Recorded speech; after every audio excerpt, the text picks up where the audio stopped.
Sino ba namang Pilipino ang hindi nakakaalam sa Luneta, isa sa pinakamakasaysayang lugar sa Pilipinas? Pero paunti na raw po ng paunti ang bumibisita dito. Paano kaya manunumbalik ang sigla ng ating pambansang pasyalan? May report si Cedric Castillo. Hindi na mabilang ang mga librong isinulat tungkol sa kanya. Magkakabuhol-buhol na rin sa dami ang mga kalsadang isinunod sa kanyang pangalan. At kabisado ng halos lahat ng Pilipino ang kanyang pagkamartir. Ang higanting diorama na ito ng execution ni Dr. Jose Rizal sa Luneta ang lumalarawan sa araw na iyon.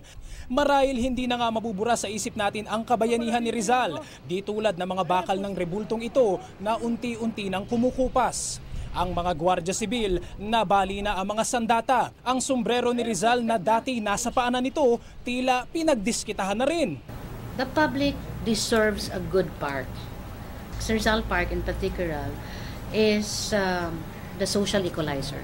What do I mean by the social equalizer? Rich and poor alike should be able to access the park for free. Sa lawak nitong 54 na ektarya, ang Luneta o Rizal Park ang tinaguriang largest urban park sa buong Asya. Umaabot sa 10,000 araw-araw ang dumaraan dito, milyon pang araw kung may malaking okasyon.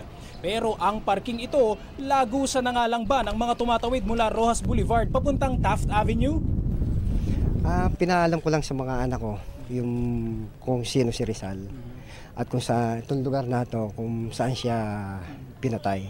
Ang may kayang Pilipino noong panahon po ng mga Espanyol at saka isa rin po siyang matalinong tao.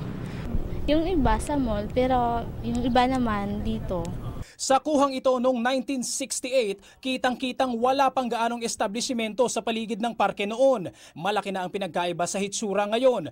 Pero kung dati-rati raw, mauubos ang oras mo sa dami ng atraksyon sa Luneta. Ngayon, hanggang picture-taking na lang daw ang interes ng publiko. Na pag sinabi mong Rizal Park at ang kanyang palayaw ay Luneta na matagal nang kilala, parang napakabaduy, walang kwenta, nakakatakot pumunta. Pero ngayon hindi na, I assure you that.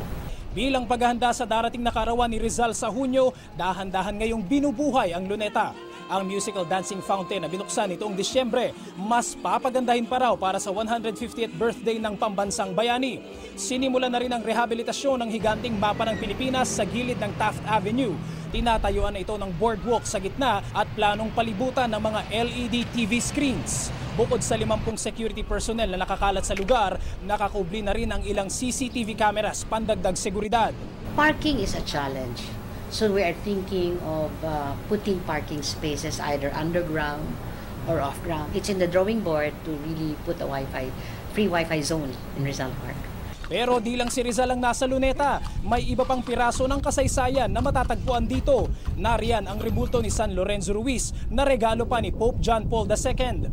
Ang puno ng Nara na mismong si Pope Paul VI ang nagtanim nang bumisita siya noong 1970s at ang 246-year-old na Heidelberg Fountain na donasyon ng Germany. Ang banga at ang gripo nito raw ang mismong ininuman ni Jose Rizal habang tinatapos niya noon ang Noli Me Tangere. Sa lahat ng pagpapursige ng pamahalaan na pangalagaan itong Luneta Park, malaking tulong daw kung tayo mga dumaraan dito ay mayroong kahit na kaunting disiplina. Itong marker ng kilometer 0 dito sa may Luneta Park, pati ang letter M na lata, ninakaw na. Marahil wala nang mas makasaysayang parke pa sa Pilipinas bukod sa Luneta.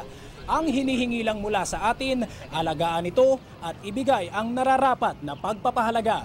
Cedric Castillo, GMA News.